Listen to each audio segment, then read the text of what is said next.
చాలా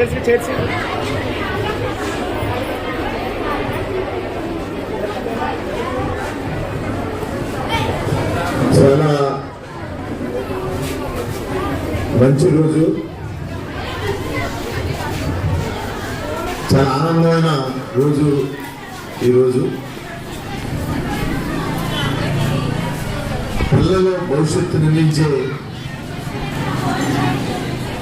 పిల్లలకి ఏదైతే చెప్పాలనేది నిర్ణయించే ఈరోజు భీమవరం నియోజకవర్గంలో ప్రతి ప్రభుత్వ పాఠశాలలో కూడా మెగా పేరెంట్స్ టీచర్స్ డే జరుపుకున్నందుకు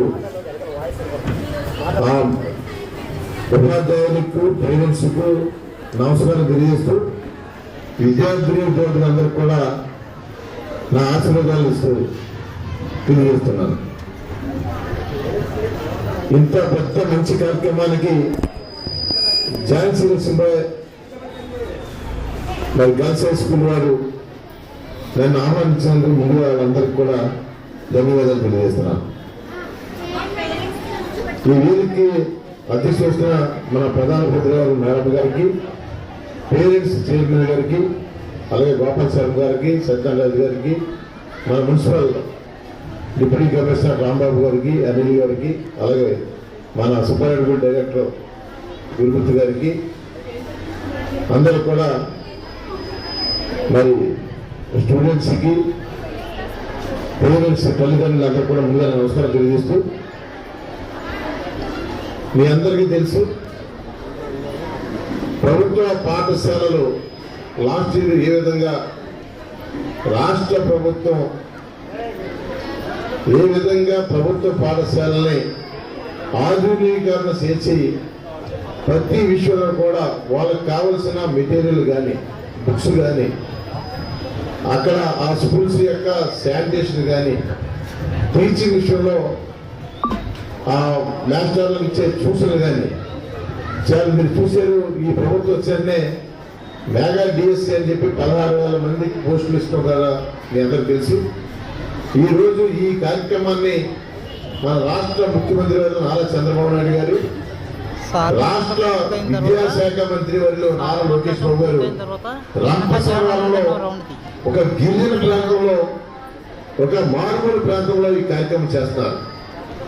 అంటే ప్రతి ప్రాంతము పట్టణ ప్రాంతాలే కాకుండా, గ్రామీణ ప్రాంతాలే కాకుండా చాలా ఇబ్బందులు ఉన్నాయి అడవి ప్రాంతాల్లో కూడా ప్రతి పిల్లల్ని కూడా ఈ దేశానికి భారతీయ పౌరులుగా తీర్చిదిద్దడానికి మన రాష్ట్ర ప్రభుత్వం ఎంత కృషి చేస్తుందని చెప్పి అందరూ తెలిసి చెప్పి సందర్భం తెలియజేస్తున్నాను. ఎంత పెద్ద కార్యక్రమం, ప్రతి ఒక్కరిని కూడా ప్రయోజకులు చేయాలి.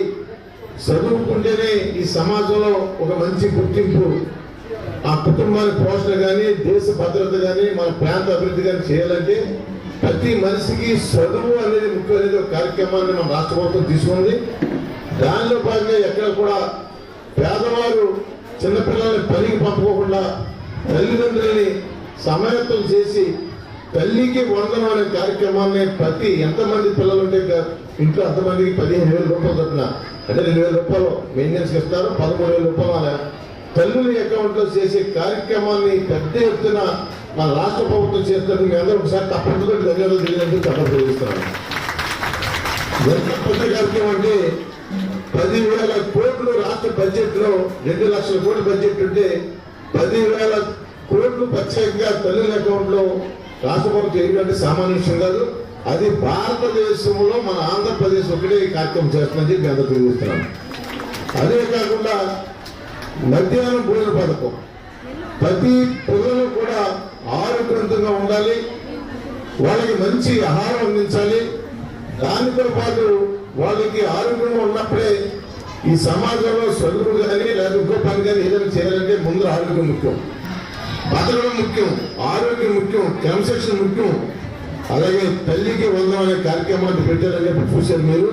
రాష్ట్ర ప్రభుత్వం ప్రతి పిల్లలు వాళ్ళ తల్లిదండ్రులు ఎప్పుడైతే ప్రేమిస్తారో సమాజంలో వాళ్ళ గొప్ప వ్యక్తులు అయిన తర్వాత కూడా ప్రజలకి పనిచేసే విధానంలో కూడా అంత గౌరవంగా ఉంటారని చెప్పి ఈ కార్యక్రమం పెడతారు. ఇది చిన్నప్పటి నుంచే కూడా వాళ్ళని సమాయత్తం చేస్తే రాబోయే రోజుల్లో వాళ్ళు ఒక జిల్లా కలెక్టర్గా కానీ, ఒక డాక్టర్గా కానీ, ఒక పోలీసుగా కానీ, ఒక మాస్టర్గా కానీ, ఒక ప్రజలకు పనిచేసే అన్ని సంవత్సరాలు మున్సిపాలిటీలో కానీ, మండలాల్లో కానీ, రెవెన్యూలో కానీ ప్రజలకు సేవ చేసి పని వచ్చినప్పుడు ఈ చిన్ననాటి నుంచే ఎదురు మనసు మీద ప్రేమ ప్రాణాలు ఏ పని ఏ వ్యక్తి ఎలా చేయాలనేది తెలియాలంటే ఇప్పటి నుంచే వాళ్ళని సమాయత్తం చేసి క్రమశిక్షణ పెంచితే రాబోయే రోజుల్లో భారతీయ పౌరులుగా ఈ దేశంలో కానీ ప్రపంచంలో ఎక్కడికి వెళ్ళినా సరే వాళ్ళ క్రమశిక్షణ భారతీయులు ఇలా భారతీయులు ఎంత చక్కగా ఉంటారో, గౌరవంగా ఉంటారో, హుందాగా ఉంటారో, ఎదురు వాళ్ళు ప్రేమిస్తారు, ఎదురు వాళ్ళు సేవ చేస్తారు అనే కార్యక్రమం కోసమే రాష్ట్ర ప్రభుత్వం ఇంత పెద్ద ఎత్తున ఈ తల్లికి వందనం అనే కార్యక్రమాన్ని ఈ రోజు మెగా పేరెంట్స్ టీచర్స్ డే రోజున కార్యక్రమం చేశారంటే దాన్ని మీ అందరూ కూడా ఒక్కసారి మనం చేసుకుని మన పిల్లల్ని ఏ విధంగా చదివించాలి, ఏ విధంగా గౌరవంగా పెట్టాలని చెప్పి కార్యక్రమం చేశారని చెప్పి సందర్భంగా చెప్తున్నాను. మీ అందరికీ తల్లిదండ్రులకి ఒక సూచన చేస్తారమ్మా, అలా పిల్లల్ని వాళ్ళకి తెలిసి తెలియ వస్తూ ఉంటుంది. మీరందరూ కూడా ఆలోచన చేయండి. మీరు కొంత నిర్లక్ష్యం కోసం వాళ్ళకి ఎంతసేపు సెల్ ఫోన్లు ఇచ్చి సోషల్ మీడియా కానీ ఉన్న ఇబ్బందులు పెడితే వాళ్ళ భవిష్యత్తు పాడైపోతుంది. దానిలో మనం కంపల్సరీగా ఆ సోషల్ మీడియా వాడినప్పుడు ఆ పిల్లల్ని అది ఏం చేస్తారో వాళ్ళు తెలిసి చేస్తారో తిరిగి చేస్తారో అనేది తప్పనిసరిగా తల్లిదండ్రుల అబ్జర్వేషన్ లేకపోతే పిల్లలు రాబోయే రోజుల్లో ఒకరినొకరిని పొడిచిన పరిస్థితి ఉండదు. ఈ సోషల్ మీడియాలో చాలా చాలా చాలా సమస్యలు వస్తాయి. అది ప్రపంచానికి ఎంత మంచిదో, ప్రపంచానికి అంత పిల్లలకి మన కుటుంబాలు కూడా అంత చోటు చేసే లక్షణాలు కూడా అందులో ఉన్నాయి. అటువంటి కార్యక్రమాలు మరియు తప్పనిసరిగా తల్లిదండ్రులు చాలా జాగ్రత్తగా ఉండి పిల్లల్ని పెంచే విధానంలో అది ఎన్నో క్రమశిక్షణ తీసుకోవాలని చెప్పి నేను సూచన చేస్తాను. ఇది వేరే ఉద్దేశం కాదు. ఎందుకంటే ఇప్పుడు చూస్తున్న ప్రతిరోజు రాజకీయాల్లో మేము అధికారులతోటికి ప్రజల మధ్యకి వెళ్ళినప్పుడు ఈ సోషల్ మీడియా విషయాల్లో ఇవన్నీ కూడా చాలా ఇబ్బంది జరుగుతున్నాయి. మరీ ముఖ్యంగా ఆడపిల్లల విషయంలో కేంద్ర రాష్ట్ర ప్రభుత్వాలు కూడా చాలా చాలా చాలా రక్షణ వ్యవస్థలు తీసుకొస్తున్నాయి. అదన్నీ మీరు వాడుకోండి. రాబోయే రోజుల్లో ఈ దేశాన్ని మీరు నిన్న చూసారమ్మా, ఆడపిల్లల విషయం చెప్తున్నాను. మన దేశానికి త్రివిధ దళాలని నడిపే సిడిఎఫ్ అనేది ఒక మేజర్ ఉంటారు. దానిలో కూడా నిన్న కేంద్రంలో నరేంద్ర మోడీ కేంద్ర ప్రభుత్వం ఒక మహిళల్ని అపాయింట్ చేస్తుందంటే మహిళలకి దేశంలో ఇచ్చే ప్రాధాన్యత ఏంటంటే ఒకసారి మీరు తప్పకుండా మీరు ఆలోచించాలని సందర్భం. అంటే రాబోయే రోజుల్లో ఒక ఐపీఎస్లు కానీ, ఐఏఎస్లు కానీ, డాక్టర్లు కానీ అందరూ కూడా ఇలా మహిళలు చాలా ప్రధాన పాత్రలో ఉన్నారు. అదే రకంగా కేంద్ర ప్రభుత్వం కూడా ఈ పార్లమెంట్ బిల్లు తీసుకొస్తుంది. చట్టసభలో తప్పనిసరిగా 33% మహిళా ప్రాతినిధ్యం ఉండాలి, శాసనసభలో కానీ కేంద్ర పార్లమెంట్ లో కానీ ఉండాలనే చట్టం కూడా తీసుకొస్తుంది.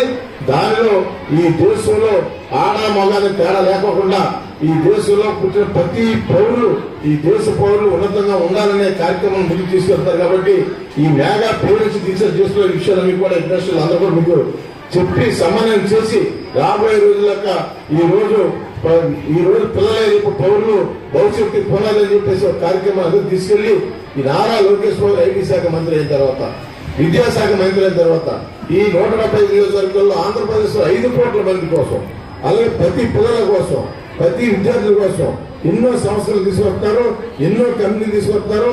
ప్రతి స్కూల్ నుంచి కూడా